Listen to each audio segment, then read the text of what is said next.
This week on Dynamite, Tony Khan made one hell of a huge announcement, joined by Nigel McGuinness, who's just signed to the company. Thank God, that guy is a gem. And Adam Cole. Baby. They announced that All In is coming back, and it will be the UK debut of AEW. But it's not a Craven Cottage like a lot of us AEW fans thought. It's a Wembley Stadium. Is this far too big for AEW? Is this crazy? Let's talk about it.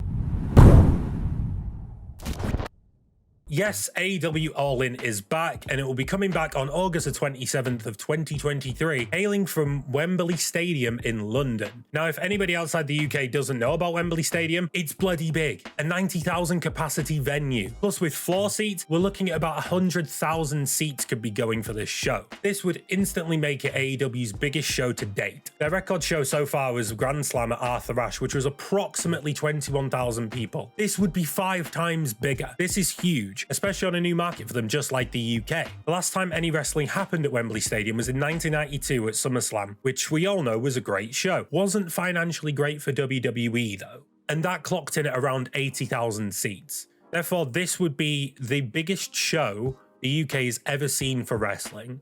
This almost seems crazy, but AEW might be able to pull it off. The other crazy thing about this is with the date, it makes it a week before All Out, which in a pay-per-view mindset is crazy. A pay-per-view a week before another. Yes, we saw it with SummerSlam during the pandemic era, heading into the Payback the week after, but with a show this scale, it's insane. It could also make it really interesting to see how the cards all pan out for these shows, with All Out being very story-based and probably the culmination of a load of story arcs. How do you work All In? All In is part 1 and All Out is part 2? Or is All In just basically a glorified house show? If so, we could see some crazy matches on this card. We could see a lot of British wrestlers from around different companies coming in for this show, such as Will Ospreay and Zack Sabre Jr. We could also see some of the Progress guys and ICW coming into play. We could see some insane matches, such as Kenny Omega versus Will Ospreay 2, even though it's like number 10 or something. We could see Kip Sabian, or even someone who cut their teeth on the tag team scene in the UK, such as Aussie Open going for the tag team titles against FTR. If you saw the match at Royal Quest, it was impeccable. We could also see a lot of the women who cut their teeth come into play, such as Saraya and Jamie Hayter and Toni Storm. We could even see a triple threat between the load. But this also gives them the chance to do something crazy, like bring back this guy, bring back CM Punk.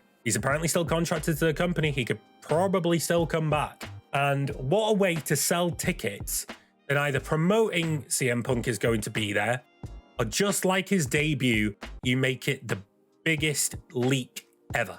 You could use the worst kept secret technique and it would still work. CM Punk on his own could potentially sell out most of Wembley Stadium. And the crowd's still there for it. Over in the UK, we show Dynamite on ITV, but it doesn't go live until Friday. So you probably all still know the results, especially if you use Fight TV or you just look online. But it still gets a lot of viewership due to the fact it's not behind a paywall like BT Sport, like WWE is over here. So there would be a lot of interest. But will they sell out Wembley? It's so huge. I do think they could do it. I don't think it's going to be like any other WWE pay-per-view like Clash of the Castle, where it sold out on day one, had a huge pre-sale, and then sold out on the normal sale. I think you're looking at around 50,000 tickets going at first, and then slowly more and more will sell. So with the UK, we will get a lot of travelers. So we can get people from France, Germany, Spain, Portugal, the Scandinavian countries. It's a very quick flight over here, and people do like going to London. It's a great weekend, as it's on a Sunday night. You can conclude your holiday with All In, and then you can bugger off home. But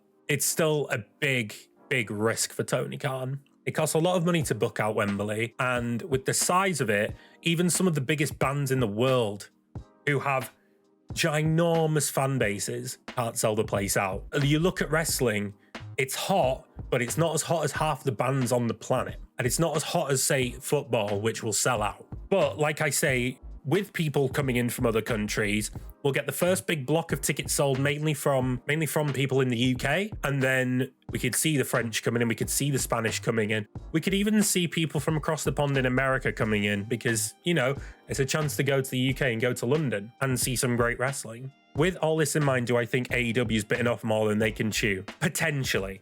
Tony Khan is a very smart man. He knows exactly how to sell a show. He's managed to do it for near enough every single pay-per-view or big event they've had for Dynamite, and I don't think it's going to be any different here. They don't need to announce any matches anytime soon, but there will be a big block of tickets sold.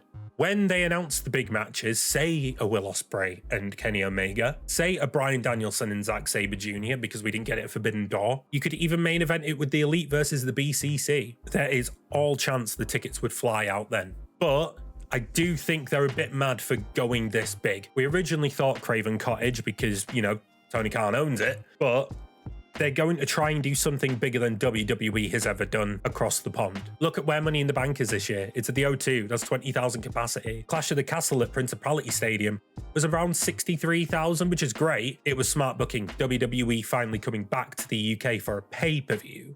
With no knowledge of how the pay-per-view format is going to work, if this is going to be a grand live event or part one of All Out, which you could book it up and sell as part of a double deal on Fight TV or wherever you get your pay-per-views from, we don't know how it's going to pan out. Now, these have just been my thoughts on it. What do you think? Do you think this is far too big and Tony Khan's too big for his boots? Or are you really interested and fully believe in this company? Please leave your thoughts in the comments, and remember to hit like and subscribe if you want to have more discussions with me about this. You can also head over to my Twitter, and I will be back very soon.